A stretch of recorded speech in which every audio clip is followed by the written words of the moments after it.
पूर्वकाल में नर्मदा नदी के तट पर नर्मपुर नामक एक नगर था। वहां विश्वानर नामक एक मुनि रहते थे। वे परम शिव भक्त व जितेंद्रिय थे। उनका गृहस्थ जीवन बड़ा ही सुखी था। एक बार उनकी पत्नी शुचिष्मति ने उनसे कहा, स्वामी, मेरे मन में बड़े समय से एक इच्छा है।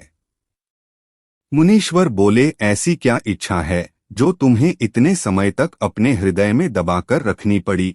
संकोच होकर कहो। देवी शुचिष्मति बोली, हे देव, मैं आपसे भगवान महेश्वर जैसा एक तेजस्वी पुत्र चाहती हूँ। कृपा कर आप मेरी इस इच्छा को पूर्ण करें। पत्नी की बात सुनकर विश्वानर क्षण भर के लिए स्तब्ध हो गए। वे सोचने लगे कि मेरी पत्नी ने यह कैसा दुर्लभ वर मांग लिया। ऐसा प्रतीत होता है कि भगवान पिनाकी रुद्र स्वयं उसकी जिह्वा पर बैठकर बोल रहे हैं। ऐसा विचार करके उन्होंने अपनी पत्नी को आश्वासन दे दिया। वे वाराणसी जा पहुँचे और कठिन तप द्वारा भगवान शंकर के वीरेश लिंग की उपासना करने लगे।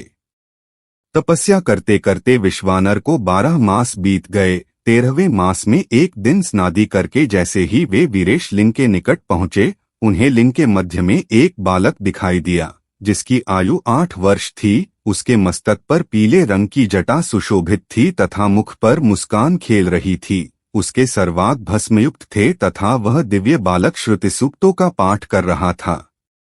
उस बालक को देखकर विश्वानर मुनि रोमांचित हो उठे और अभिलाषा पूर्ण करने वाले 8 पद्यों द्वारा भगवान शिव की स्तुति करने लगे। उनकी स्तुति से प्रसन्न होकर बाल रूप भगवान शिव ने कहा, महामते, मैं तुम्हारी तपस्या से प्रसन्न हूँ। अब तुम अपने घर जाओ। समय आने पर मैं तुम्हारी पत्नी की इच्छा अवश्य पूर्ण करूँगा। मैं उसके गर्भ से पुत्र रूप में प्रकट होऊंगा। उस अवतार में मेरा नाम गृहपति होगा। मैं परम पावन व सभी देवताओं का प्रिय होऊंगा। विश्वानर ने भगवान शिव के बाल रूप को प्रणाम किया और अपने घर लौट गए। समय आने पर समस्त अभीष्टों के विनाशक तथा दोनों लोकों के लिए सुखदायक भगवान रुद्र का शुचिष्मति के गर्भ से अवतार हुआ। उस बालक का जात कर्म करने के लिए स्वयं ब्रह्मा मुनि विश्वानर के घर उपस्थित हुए और उन्होंने उसका नाम गृहपति रखा।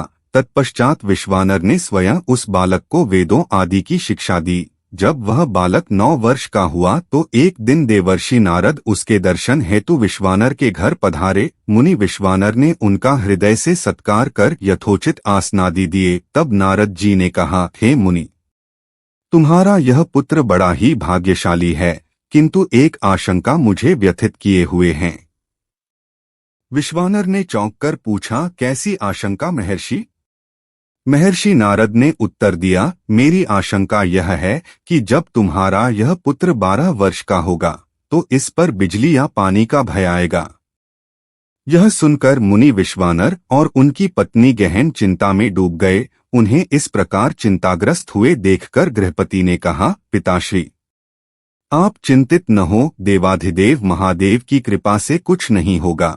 ये तो कालों के भी काल हैं। आप मुझे काशी जाने की आज्ञा दें। मुनि ने आज्ञा दे दी। काशी पहुंचकर गृहपति नित्य गंगा जल से पूर्ण 108 कलशों द्वारा भगवान शिव का अभिषेक तथा शिव मंत्र का जप करने लगे। जब उन्होंने 12वें वर्ष में प्रवेश किया तो एक दिन इंद्र उनके समक्ष प्रकट हुए और बोले, विप्रवर, मैं तुम्हारे तप से प्रसन्न हूँ। अपनी इच्छानुसार वर मांगो। इस पर गृहपति बोले, आप चले जाइए इंद्रदेव। मैं पशुपतिनाथ के अतिरिक्त और किसी से वर पाने का इच्छुक नहीं हूँ। वैसे भी आप छल से अहल्या का सतीत्व नष्ट करने वाले पर्वत शत्रु इंद्र ही तो हैं। बालक गृहपति की बात सुनकर इंद्र को क्रोध आ गया। उसने अपने वज्र से उन्हें डराया, जिससे गृहपति को मूर्छा आ गई। तभी भगवान शिव ने प्रकट होकर कहा, उठो वत्स, जो मेरा भक्त है उस पर इंद्र तो क्या यम भी दृष्टि नहीं डाल सकते। आज से मैं तुम्हें अग्निपद प्रदान करता हूँ। तुम्हारे द्वारा स्थापित यह लिंग काशी में अग्निश्वर के नाम से प्रसिद्ध होगा। यह कहकर भगवान शिव अंतर्धान हो गए और बालक गृहपति घर लौट आए।